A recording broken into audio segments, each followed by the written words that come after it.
Shalom à tous, que la grâce et la paix de l'Éternel le Tout-Puissant soient sur vous. Je suis le présentateur Abolou Toussaint. Bienvenue dans notre émission Le Paix Judiciaire TV. Nous ouvrons cette édition avec le Cohen Anazi Nigeria, fils d'Israël biologique de la tribu de Lévi. Aujourd'hui, nous allons parler d'un sujet assez important, à savoir le salut par l'œuvre de la croix. Merci de nous suivre. Shalom Cohen. Shalom, shalom. Comment allez-vous? Par la grâce du Père, je me porte bien. Et la famille? Tout le monde se porte bien. Ok, bienvenue sur notre plateau, Le Paix Judiciaire TV. Merci d'être venu sur notre plateau. C'est avec joie que je suis là. Alors, nous avons quelques questions à vous poser. D'accord. Alors, sans plus tarder, la première question que nous allons vous poser, est-ce que nous obtenons le salut par l'œuvre de la croix? Alors, merci pour la question. Mais avant de répondre à cette question, je vais d'abord adresser ma salutation à tous ceux qui nous regardent par le monde entier. Que la grâce et la paix du Seigneur soient sur vous. Je suis le Cohen Anazi Nigeria, fils d'Israël biologique de la tribu de Lévi. Alors, pour revenir à la question de savoir, est-ce que nous obtenons le salut par l'œuvre de la croix? Il faudrait d'abord se poser la question de savoir si l'œuvre de la croix existe. Donc, à vous entendre parler, l'œuvre de la croix n'existe pas. L'œuvre de la croix n'existe pas. Le Christ, premièrement, n'est pas mentionné croix. Donc, c'est déjà là un point assez important. Donc, nous allons aller dans les écrits. Je ne vais pas prendre l'épée judiciaire, je vais prendre la Bible chrétienne. Et dans la Bible chrétienne, nous allons également fouiller un peu pour savoir ce qui est. D'abord, premièrement, pour parler de l'œuvre de la croix par laquelle nous pouvons obtenir le salut, mais cela est une absurdité. Parce que la parole précise que c'est parce que les hommes ont raté le plan du Seigneur, voilà pourquoi ils ont tué le Christ. Alors la parole nous dit premièrement dans le livre de Corinthiens, 1 Corinthiens, le chapitre 2, le verset 6. La parole nous dit: cependant, c'est une sagesse que nous prêchons parmi les parfaits. Sagesse qui n'est pas de ce siècle, ni des chefs de ce siècle qui vont être anéantis. Nous prêchons la sagesse de Dieu, mystérieuse et cachée. Donc, que Dieu, avant les siècles, avait destiné pour notre gloire. Sagesse qu'aucun des chefs de ce siècle n'a connue. Car s'ils l'eussent connue, ils n'auraient pas, la plupart des versions erronées, ils n'auraient pas crucifié le Seigneur de gloire. Donc, premièrement, ici, la parole dit, l'apôtre dit, nous prêchons la sagesse de l'Éternel. Et cette sagesse-là, le Seigneur l'a cachée avant des siècles. Et que cette sagesse-là n'a pas été connue par les chefs de ce monde. Car si les chefs de ce monde avaient connu le plan du Seigneur, avaient connu la sagesse de l'Éternel, ils n'auraient pas tué le Seigneur de gloire. Donc, en d'autres termes, les hommes ont tué le Christ parce que tout simplement, ils ont raté le plan du Seigneur, ils ont raté la vision du Seigneur, ils ont raté la sagesse de l'Éternel.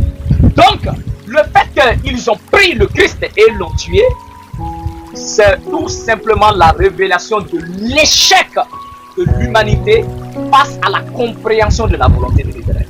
Donc, le Seigneur n'a jamais envoyé son propre Fils afin de se faire tuer pour que les hommes soient sauvés. C'est absolument, c'est vraiment des absurdités.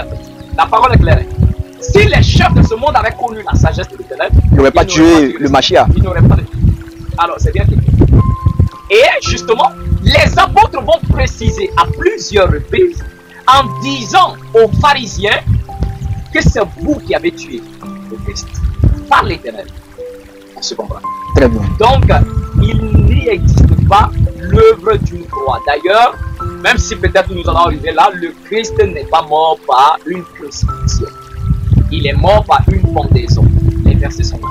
Donc, alors l'œuvre de la croix n'existe absolument pas. C'est une invention de Rome, du Vatican, parce qu'ils ont voulu créer une religion de sang et une religion de croix. Moi, j'appelle ça c'est du satanisme et de la sorcellerie. Mais ils montrent des versets que le Christ a été crucifié. Mais les versets qui montrent que le Christ a été crucifié, c'est pas qu'ils ont falsifié.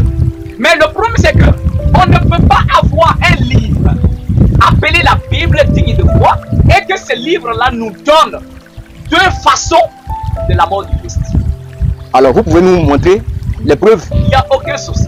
Alors, premièrement, j'aimerais d'abord dire aux gens, avant de pouvoir chercher à découvrir des choses, une vérité biblique, une vérité selon les Saintes Écritures, il faudrait d'abord prendre la peine de vérifier en hébreu. On a le test de l'évangile en hébreu. Et dans le test de l'évangile, il n'y a pas le mot croix, il n'y a pas le mot crucifié, il n'y a pas le mot crucifixion. mais c'est le mot talar. Talar. Le mot talar en hébreu qui signifie pendre quelqu'un. Alors, nous partons dans Actes des Apôtres, le chapitre 5, le verset 29 et 30.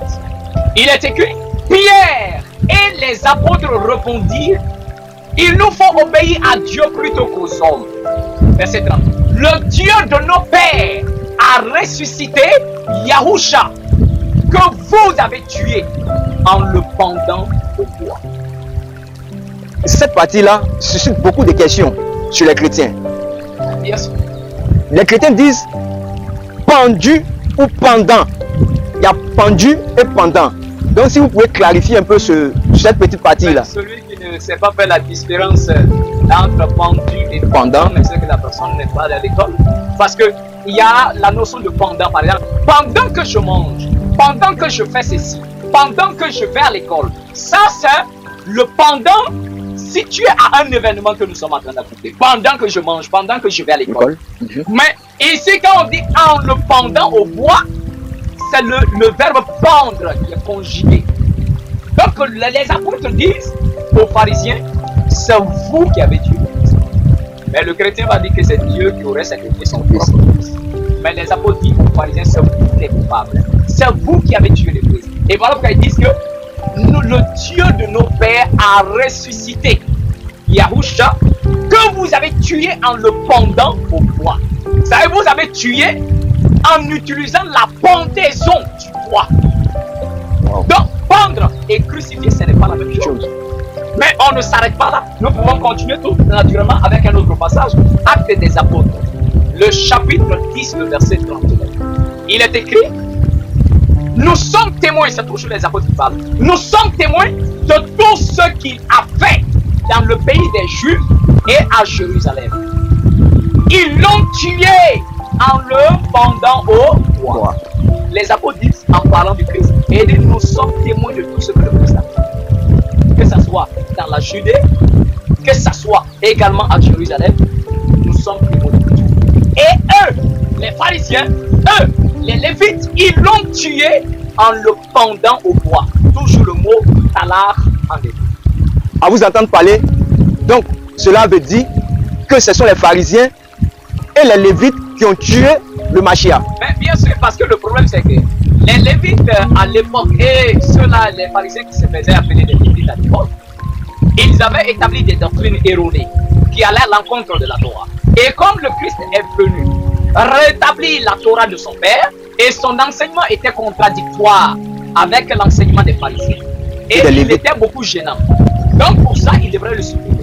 Et c'est comme ça qu'ils vont décider de le traiter comme quelqu'un qui mérite la mort. Parce que la Torah même a précisé dans le livre de Deutéronome. Et dit si quelqu'un commet un crime digne de mort et que tu l'aies pendu à un arbre, son cadavre ne restera pas là jusqu'à ce que le soleil se lève. Donc quand les pharisiens ont jugé l'histoire et l'affaire du Christ, ils l'ont considéré comme un criminel. Ils l'ont considéré comme quelqu'un qui a commis un péché digne de pendaison. Et ils ont dit qu'il a blasphémé le fait qu'il s'est fait appeler le Fils de Dieu. Et même qu'il aurait dit qu'il allait détruire le temple et au double de 3 jours, il allait reconstruire ce temple. Donc ils vont le tuer. Et justement, l'apôtre Paul précise de quelle manière le Christ est mort. Mais l'apôtre précise que le Christ est mort selon ce qui avait déjà été annoncé, c'est-à-dire la façon dont on devrait tuer les criminels. Galates le chapitre 3, le verset 13, il dit, Christ nous a rachetés de la malédiction de la loi en devenant malédiction pour nous. Car il est écrit, maudit est quiconque est pendu au bois. Donc l'apôtre Paul précise la façon exacte, la manière par laquelle le Christ est mort. Et dit le Christ est mort selon la sentence qui avait déjà été annoncée. Que si quelqu'un est pendu, c'est qu'il est maudit. Et l'apôtre dit de cette façon-là que le Christ nous a rachetés de la malédiction. Mais la sentence a été annoncée par qui? C'est l'Éternel qui a annoncé la sentence. Parce que quand les enfants d'Israël étaient en train de pécher, et également que il y a dans le peuple des rebelles, la sentence c'est qu'il y a des péchés que quand tu commets, la malédiction sur toi. Et l'Éternel précise la façon de supprimer cette personne-là, il faut le vendre à un arbre. C'est un message clair pour tous les enfants d'Israël et même pour les Africains. Mais il faut comprendre que si les gens ont regardé le film de Shaka Zulu, le film de Shaka Zulu en Afrique du Sud, on a toujours pendu les gens. Et même quand on voit que Josué est allé à la guerre contre les rois, il les a attrapés, il les a pendus. Parce qu'en Israël, c'est un message clair. Quand on t'a pendu, c'est que tu es maudit. Donc c'est un message qu'on donne à tout le monde. Alors ta famille même est considérée comme la famille du maudit. Donc les pharisiens ont mal jugé le Christ et ils ont prononcé sa sentence comme étant un criminel, celui qui détourne, celui qui se lève contre la Torah, et par suite ils l'ont pendu à un arbre. Maintenant on vient dire qu'il a été crucifié. Mais attends, la première question que tu me poses, à ceux-là qui disent que le Christ a été crucifié, notamment les chrétiens, les pasteurs, la Bible même, cette Bible chrétienne précise que quand le Christ meurt, aucun de ses os ne doit être brisé. Il est écrit dans Jean chapitre 19, le verset 36. Je vais même commencer au verset 33. On dit, s'étant approché du Christ et voyant qu'il était mort, ils ne lui rompirent pas les jambes, mais un des soldats lui perça le côté avec une lance. Et aussitôt, il sortit du sang et de l'eau. D'accord? Maintenant, le verset 36 dit, ces choses sont arrivées afin que l'écriture soit accomplie, car il est écrit, aucun de ces os ne sera brisé. Et si on nous dit, quand on les a pendus, parce qu'on les a pendus les mains au dos, d'accord? C'est-à-dire on les a attachés comme on attache des voleurs. Et on a jeté la corde dans une branche et on a tiré. Donc on les a pendus de cette façon, à tel point que leurs jambes, leurs pieds touchaient encore le sol. Mais on voulait qu'ils meurent rapidement, on voulait qu'ils meurent vite. Alors qu'est-ce qu'ils vont faire? Naturellement, ils vont décider de briser leurs jambes, pour ne plus qu'ils s'appuient sur leurs jambes. Et ainsi la douleur allait s'intensifier, ainsi ils pourraient mourir. Donc on a brisé les jambes du premier et du deuxième. Quand on arrive sur le Christ, il était déjà mort. Alors la parole dit, on n'a pas brisé ses jambes, pour que l'écriture puisse s'accomplir. Car la parole dit, aucun de ses os ne doit être brisé. Voilà pourquoi sur ce plateau, j'ai envoyé un marteau. Le chrétien ou le pasteur qui dit, le Christ a été crucifié, mais pourtant la parole dit que ses os ne doivent pas être brisés. Dites-moi un peu, comment est-ce qu'on peut prendre quelqu'un, d'accord, le mettre des clous entre ses mains et ses pieds, et puis taper sans que les os là ne soient brisés? C'est impossible. Voici la peau. Voici la peau. Je défie n'importe quel pasteur au monde entier, blanc ou noir, qu'il vienne démontrer comment le Christ a été cloué sans que ses os ne soient brisés. Et s'il le prouve, moi je deviens chrétien et son serviteur à vie. Je le dis devant la face du monde. Mais si... Donc vous lancez un défi, c'est un défi mondial au Vatican, au Vatican, tout le monde. Vous lancez un défi aux pasteurs, aux prêtres, à n'importe qui vient dire que le Christ a été crucifié, qui viennent me le dire. Donc chers téléspectateurs, c'est un défi qui a été lancé. Nous vous attendons à répondre à ce défi-là. Personne ne peut, il ne peut pas. Il ne peut pas. Comment est-ce qu'on va prendre des clous? On va mettre ici, c'est quelle partie de la main? Même ici, où on va mettre des clous. Oh, quand on parle de clous, c'est pas point numéro 6. Les clous sont plus gros que mon petit doigt. Bon, quelle partie on va mettre des clous et puis on va taper sans que l'os là ne soit brisé? Quelle partie on va mettre les deux pieds l'un sur l'autre et puis on va pointer, clouer sans que les os ne soient brisés? Ça n'existe pas. Donc il n'y a jamais eu de crucifixion dans le test. Mais au contraire, le test hébreu nous dit il a été pendu, qui est le mot talar. Talar. Dans cette notion de croix, ça n'existe pas. C'est des bêtises. Vous brisez une croix sur notre plateau. Ça, ce sont des absurdités. Ça n'existe pas. Le Christ a été pendu et non pas crucifié, mais pendu, pas par la volonté de l'Éternel.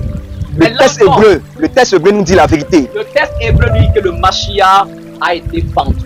Même quand on l'a amené devant Pilate, Pilate dit, oh, mais dans ce contexte-là, qu'est-ce que je fais de lui? Ils ont dit, pends-le. Alors qu'est-ce qu'on dit? Non, pas crucifié. Pas crucifié. Comment ça? Comme la Bible dit, crucifiez-le. Et le texte n'a jamais dit crucifier-le.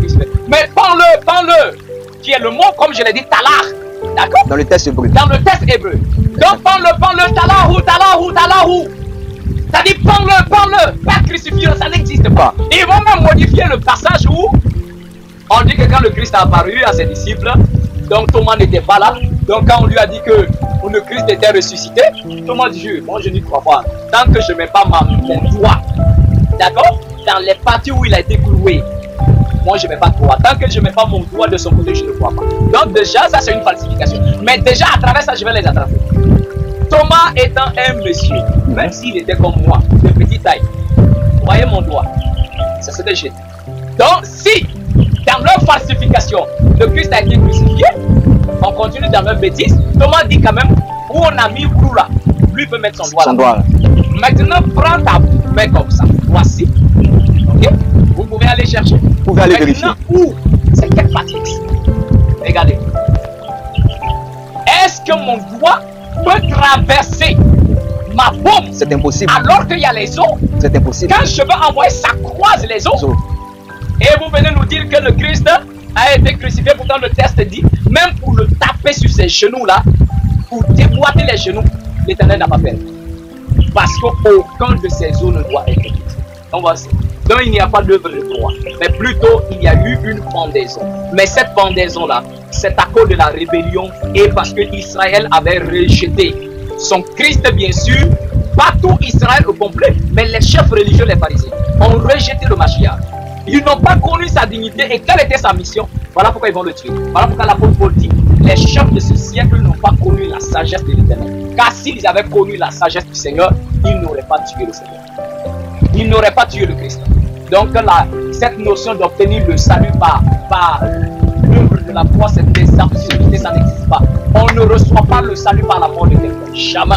Mais on reçoit le salut par l'acceptation du message. Voilà pourquoi le Christ dit dans Jean le chapitre 17, à partir du verset 1 à 3, on dit, le Christ lève les yeux et dit, Père, l'heure est venue, glorifie ton Fils afin que ton Fils te glorifie, selon que tu lui as donné pouvoir sur toute chair, afin qu'il accorde la vie éternelle à tout cela que tu lui as donné. Mais la vie éternelle, c'est quoi? Le verset 3 dit, or la vie éternelle consiste à te connaître toi le seul vrai Dieu et celui que tu as envoyé, Yahushua HaMashiach, qui t'ont appelé Jésus-Christ.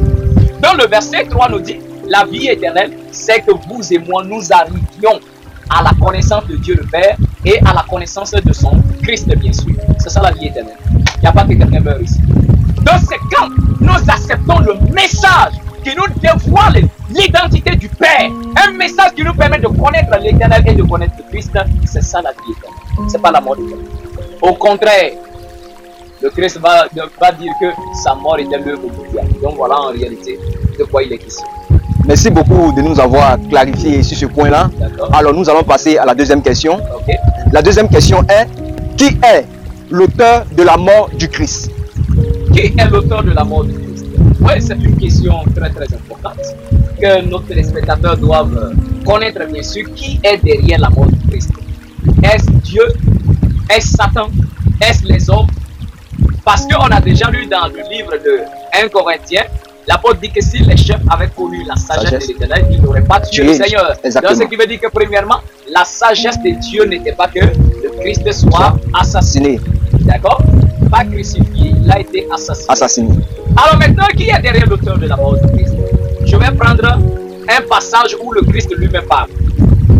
Dans le livre de Jean, le chapitre 19, le verset 10, il est écrit, Pilate lui dit, est-ce à moi que tu ne parles pas? Ne sais-tu pas que j'ai le pouvoir de te tuer, dans leur version crucifiée, ou que j'ai le pouvoir de te relâcher? Verset 11.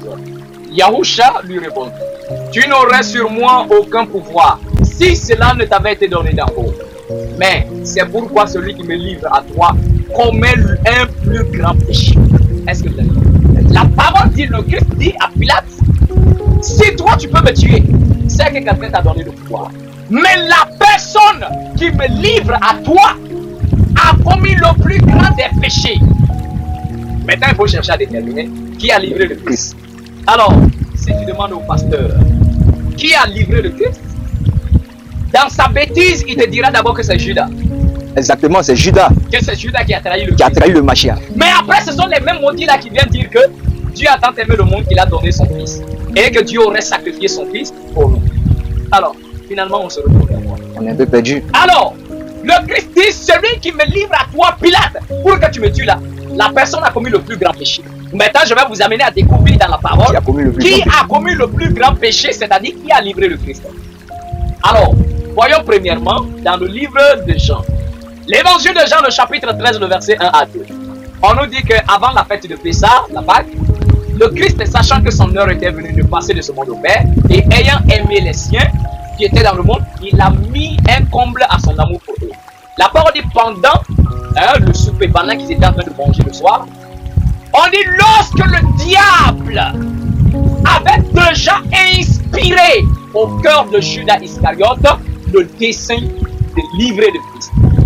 Dans le verset dit, pendant qu'ils étaient en train de manger, le diable avait déjà inspiré Judas d'aller livrer le Christ. Jusque-là, il n'y a pas de problème, le chrétien est content. C'est ça. Donc c'est Satan qui a livré le Christ en utilisant Judas. On est d'accord, c'est Satan qui est derrière. Exactement, c'est ce que le texte dit. Maintenant, je vais vous démontrer sur ce plateau que Satan qui est ici, là, le diable qui est là, qui est en train de pousser Judas à aller livrer le Christ, ce même diable-là est le Dieu des chrétiens. Ah bon? Oui. Le diable est le Dieu des chrétiens. Ce même diable ici qui pousse Judas à aller livrer le Christ est le Dieu des chrétiens. Donc vous allez nous démontrer plus tard. Comment? Romains le chapitre 8, le verset 31 à 32. Il est écrit: que dirons-nous donc à l'égard de ces choses?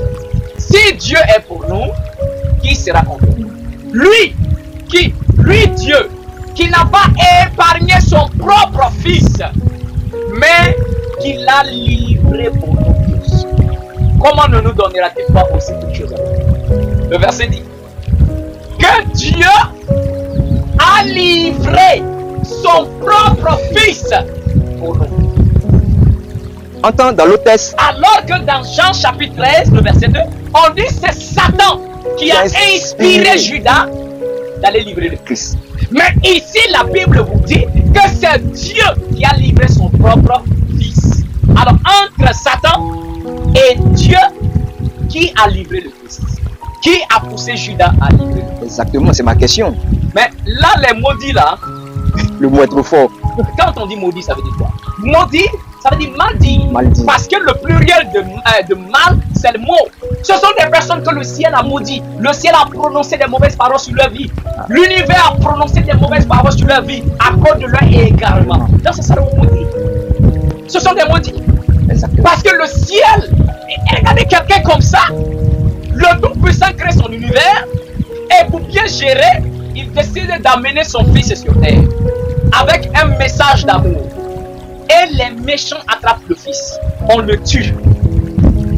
Donc le Seigneur a de la peine pour la mort de son propre fils. Et ce sont ces mêmes pasteurs et chrétiens célèbres pour dire que la mort du Christ là, c'est plutôt Dieu qui aurait aimé les hommes, qu'il a envoyé son fils en sacrifice. Mais c'est la Bible qui le dit. Ça, ce sont des falsifications. La Bible n'a jamais dit. La Bible a été flattifiée alors. Mais bien sûr, ça j'ai désolé. Puisque c'est la Bible qui le dit. Mais même Jean 3,16 qui tord le coup là, ils sont même pas intelligents, ils sont jamais allés à l'école ceux-là. Quand on dit quelqu'un est bête, c'est ceux-là. Parce que quand Jean 3, le verset 16 nous dit, car Dieu a tant aimé le monde, qu'il a donné son fils, afin que quiconque croit en lui ne périsse pas, mais qu'il ait la vie éternelle. Mais ma question, est-ce que le mot donné et sacrifié, est-ce que c'est le même mot? Ce n'est pas le même mot. Je vais vous un exemple. Je suis un père, j'ai une fille. Vous voulez épouser ma fille. Moi, je vous aime. Donc, je vous ai aimé à tel point que je vous ai donné ma fille. La notion de vous donner ma fille, est-ce que c'est synonyme d'aller sacrifier ma fille? Non, ce n'est pas synonyme. Est-ce que ça veut dire que je t'ai aimé, je t'ai donné ma fille pour que tu ailles la sacrifier? Pas question. Alors, pourquoi les chrétiens disent que la notion de Dieu a tant aimé le monde qu'il a donné son fils, ça veut dire qu'aller le tuer. Aller le tuer. Ça n'a aucun sens. Eux-mêmes qui sont dans la humaine, est-ce qu'ils peuvent accepter de prendre leur fils aîné pour aller le livrer pour le salut des autres fils? C'est impossible. C'est impossible. Mais pourquoi les chrétiens sont faits comme ça? Ça, c'est très bête. Mais ici, qu'il me démontre, je dis encore une fois de plus, je lance un défi mondial. Les numéros s'affichent, non? En bas de l'écran. N'importe quel pasteur et chrétien qui se croit capable de défendre ces hérésies bibliques qu'il contacte. Alors nous lançons cet appel-là à tous ceux qui veulent lancer ce défi-là. Venez à l'épée Justicière TV. Le prophète est là pour vous répondre à toutes les questions que vous voulez. Voilà. Donc il y a le numéro qui est là. Si quelqu'un se sent capable de pouvoir défendre ces bêtises, ces absurdités bibliques-là, hein, ces bêtises de la Bible, alors qu'ils viennent nous le démontrer. Voilà, ça ce sont des bêtises. C'est un défi lancé alors. Voici, ça c'est la Bible, ça c'est hérésie, des absurdités. Qu'ils viennent, l'épée justicière là pour ça. Alors, l'épée justicière, la véritable parole authentique du Saint, ça n'a rien à voir avec les bêtises que Rome a falsifiées pour les aider. Qu'ils viennent démontrer que Dieu aurait sacrifié son propre fils. Mais je dis que le Dieu chrétien, c'est Satan. C'est Satan le Dieu chrétien. Le texte est devant vous. Jean chapitre 13, le verset. Donc, à vous entendre parler, c'est le Dieu chrétien qui a livré le Christ. Mais bien sûr, ça c'est leurs absurdités. Moi, je ne saurais comment défendre ça. Parce que moi-même, quand tu lis ça, oui, vous-même, vous n'êtes pas confus. Exactement, nous sommes confus. On vous dit que Satan a inspiré Judas d'aller livrer le Christ. Mais après, Romains le chapitre 8, verset 32 dit que c'est Dieu qui a livré son propre fils. Alors, vous voyez que Dieu est Satan. Dans la Bible, Dieu est Satan. Et en plus, on met maintenant la faute sur Judas. Mais si c'est Dieu qui livre le Christ, mais Judas n'a rien à voir. Judas ne serait qu'un instrument utilisé par Dieu. Mais pourquoi le Christ allait maudire Judas là? Pourquoi il dit le Fils de l'homme s'en va selon ce qui est écrit? Mais maudit soit la personne par qui le Fils de l'homme est livré. Le Christ avait posé la question, qu'est-ce que les gens pensent que je suis? Il y a deux qui ont dit oui, d'autres pensent que tu es Élie, d'autres pensent que tu es Jérémie, d'autres pensent que tu es Jean-Baptiste ou l'un des prophètes. Le Christ dit vous. Qu'est-ce que vous pensez de moi? Qu'est-ce que Pierre dit? Elle dit pour nous, pour moi, en tout cas que le Fils de l'Éternel, le Mashiach d'Israël. Le Christ dit quoi? Béni sois-tu Pierre. Béni sois-tu Simon Pierre, parce que la réponse que tu viens de donner, c'est une révélation qui t'a été donnée d'abord. Ce n'est pas un homme qui t'a révélé ça. Donc quand Pierre a trouvé la réponse juste, le Christ l'a félicité. Donc si Judas était entré dans le plan du Seigneur, pourtant que on a lu dans 1 Corinthiens chapitre 2 le verset 8 qui nous dit que si les chefs de ce monde avaient connu le plan, la sagesse de l'Éternel, ils n'auraient pas tué le Seigneur. Donc si Judas était dans le plan du Seigneur, alors tout simplement, le Père a dit toi tu as compris la chose. Donc béni sois-tu de m'avoir livré, parce que par toi, l'œuvre du Seigneur sera accomplie. Mais il maudit Judas. Et dit le Fils de l'homme savoir ce qui est écrit, mais maudit soit la personne, malheur à la personne par qui le Fils de l'homme est livré. Car ce serait mieux pour lui qu'il ne soit pas né. C'était mieux pour lui de ne pas naître. Donc si on veut voir, il y a trois auteurs. Il y a trois personnes. Trois personnes. Donc parmi les trois personnes, qui est le véritable coupable? Dieu, Judas ou Satan? Moi j'ai déjà dit que le Dieu de la Bible est Satan. Donc vous confirmez que c'est Dieu de la Bible le Dieu de la Bible est Satan. C'est lui qui a livré le Christ. Le Dieu des chrétiens, Satan, c'est lui qui a livré le Christ. Donc vous voyez que même la Bible ne sait même pas faire la différence entre Dieu et Satan. Et c'est à des livres comme ça on dit que tu fais la d'accord. Donc voici la réalité. Donc le Christ, la mort du Christ, celui qui est vraiment l'auteur, c'est le Dieu des chrétiens qui est Satan. C'est lui qui est l'auteur de la mort du Christ. La mort du Dieu des chrétiens qui est Satan. Donc voilà ce que je voulais dire. Alors, moi j'ai quelques questions à vous poser. Okay. Alors, nous pouvons nous fier à quel livre de foi aujourd'hui dans ce 21e siècle-là? Le problème déjà quand on se pose la question, quel livre auquel nous pouvons nous fier? Déjà la Bible est disqualifiée. Le Coran même est disqualifié. Parce que ces livres-là, ce sont des plagiats, ce sont des livres de photocopie et de falsification. Mais vu qu'il y a plusieurs religions, il y a le judaïsme, il y a l'hindouisme, il y a plusieurs religions, à travers tous ces livres-là, quel livre nous pouvons nous référer réellement à ce livre-là? Bon, moi mon problème c'est que toi, je ne parlerai pas des Indiens parce qu'ils ont leur conception de foi. Et c'est ce qu'ils ont mis dans leur étude. Comment s'élever spirituellement, ils ont mis ça dans leur étude. Moi, je n'ai aucun problème avec ça. Mais j'ai un problème avec deux religions sur terre. Le christianisme et notamment l'islam. Encore une fois de plus, le prophète Mahomet, quand il s'est converti au judaïsme à l'époque, ça c'est ce que beaucoup ne connaissent pas, et il prend les gens pour des bêtes. Ils savaient que leur prophète Mohammed s'était converti au judaïsme et il a appris la loi de Moïse, il a été enseigné par un maître juif. Mais après il a eu conflit avec les juifs et il s'est dit que mais, vous êtes des juifs, vous avez la parole de l'Éternel, mais pourtant vous ne pratiquez pas ce qui est écrit. Le problème c'était quoi avec le prophète Mohammed? Le problème c'est que quand il s'est converti, un maître juif l'a enseigné à la Mecque quand il avait encore là de 12 ans. Et c'est ce maître juif là, parce que lui se disait que moi je ne vais jamais adorer plusieurs dieux. Parce qu'à l'époque à la Mecque, il y avait 365 dieux qu'on vénérait par jour à la Mecque. Et quand lui, son oncle étant celui-même qui s'occupait de la Kaaba où les gens vont tourner aujourd'hui, ce n'était pas un temple saint. La Kaaba c'était le temple de tous les idoles qui étaient là à l'époque. Alors lui se dit qu'il ne va pas adorer ça. Donc il cherchait dans son esprit un seul créateur qu'il pouvait adorer. Mais comme les Juifs habitaient aussi là-bas, à la Mecque à l'époque, or la Torah qu'on a reçue de Moshe est que tous les soirs il faut enseigner. Il faut parler de la Torah quand on se lève et quand on se couche également.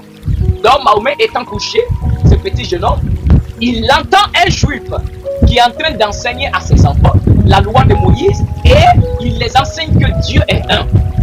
Ah, le jeune homme est curieux, mais c'est la première fois que j'entends un homme qui parle d'un seul créateur.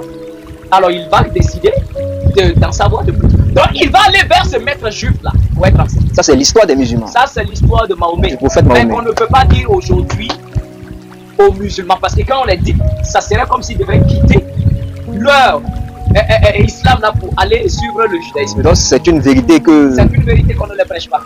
Mais maintenant deuxièmement, quand Mahomet a été enseigné par ce maître juif là, au fur et à mesure puisqu'il ne connaissait pas l'hébreu, mais c'est l'arabe qu'il parlait. Mais ce maître juif aussi parlait l'arabe parce qu'il avait duré à la Mecque. Donc il va essayer d'enseigner Mahomet. Mais le jour de l'étude, c'était en hébreu. Puisqu'il y a les enfants qui sont là, qui sont hébreux. Oui. Mais lui, il est arabe. Donc ça fait que dans la récitation, il avait du mal. Mais il était un élève zélé. Il était vraiment un élève qui voulait en savoir de plus. Et c'est comme ça le maître va prendre le temps de lui enseigner un peu. Jusqu'à ce qu'il grandisse. Et c'est là que son maître va lui dire, maintenant comme tu connais le seul vrai Dieu, c'est-à-dire le Dieu unique, que la Torah demande de vénérer, d'adorer, donc à toi maintenant d'aller vers tes frères pour leur montrer la voie du Seigneur. Et Mahomet a commencé sa mission en allant bien sûr commencer à prêcher à ses compatriotes. Mais au départ on a commencé à le traiter de fou. On dit que nous on a plusieurs dieux, toi tu viens nous dire qu'il y a un seul Dieu. Toi tu es malade. Donc ça n'a pas été facile pour lui au départ. Il a continué jusqu'à... Il a eu quelques fidèles. Mais un jour, il va demander à son maître, bon, puisqu'il y a d'autres arabes qui se sont convertis, mais nous ne comprenons pas l'hébreu. Donc ça sera judicieux de traduire la loi de Moïse là en arabe. Ainsi, nous pourrons comprendre et puis lire vraiment. Le maître a dit que nous n'avons pas souci. Donc le maître va d'abord écrire la confession de foi. D'accord? Qu'on va dire en hébreu le chemin israélien. Il va d'abord le mettre sa part parce que c'est toujours la confession de foi qu'on écrit souvent aux portes des maisons. Maintenant, le maître va prendre le temps de rédiger en arabe toute la loi de Moïse. Et on va donner à Mahomet. Mais plus tard, il a été expulsé de la Mecque à cause de ce qu'il dit. Donc, il va se réfugier dans un village des Juifs. Et quand il arrive là-bas, à l'époque, ces Juifs-là étaient fanatiques. Ils ont vu dans sa main la loi de Moïse traduite en arabe. Ils se rappelaient en naïf, tout simplement. Et on vient de dire que c'est tombé du ciel, que ça n'existait absolument pas. Donc le Coran, c'est juste la mémoire perdue de quelqu'un qu'on a décidé de remettre par écrit. Ça, c'est le Coran. Mais moi, mon problème est avec les chrétiens.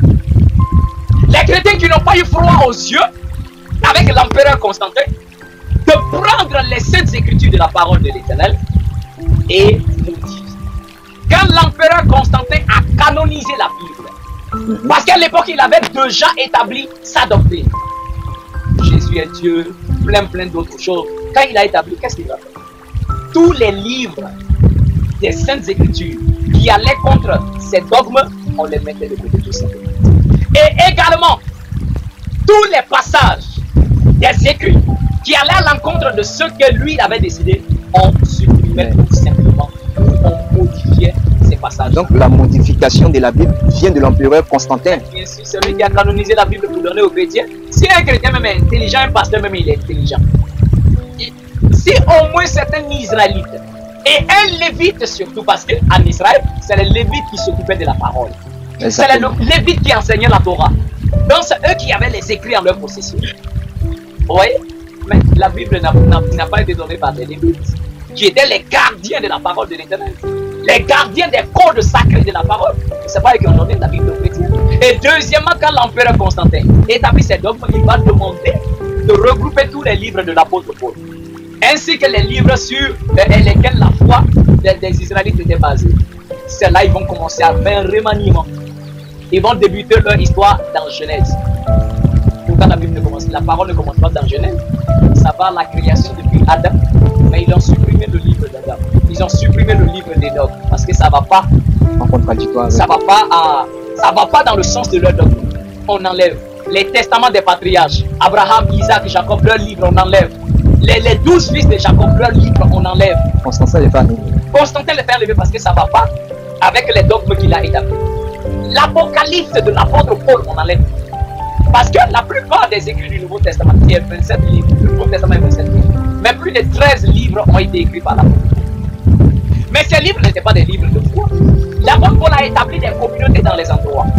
Et quand ces communautés rencontraient des difficultés par rapport à tel ou tel sujet, ils écrivaient une lettre et ils envoyaient à l'apôtre pour qu'il puisse les aider à résoudre le problème. Et lui, à son tour, il prenait une feuille, il mettait par écrit la solution du problème qu'il traverse.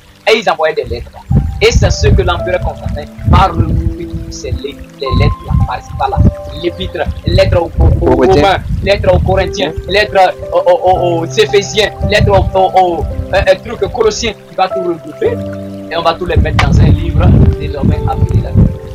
Mais au moins l'empereur Constantin, quand il a fait à l'époque, c'était quand même une Bible de 73 livres qu'il a donné à ses membres des catholiques, parce que quand il a fini la canonisation et il a créé son mouvement de christianisme, c'est en ce moment qu'on a donné, qu'on a prononcé pour la première fois le nom de la Sainte Église catholique romaine. C'est l'empereur Constantin qui a donné ce mouvement. On dit ce mouvement que je viens de créer, on appelle la Sainte Église catholique romaine. C'était la première fois qu'on prononce ce nom. Et ceux qui n'étaient pas d'accord, on les tuait, on les persécutait, on brûlait leur maison, on les renvoyait du pays.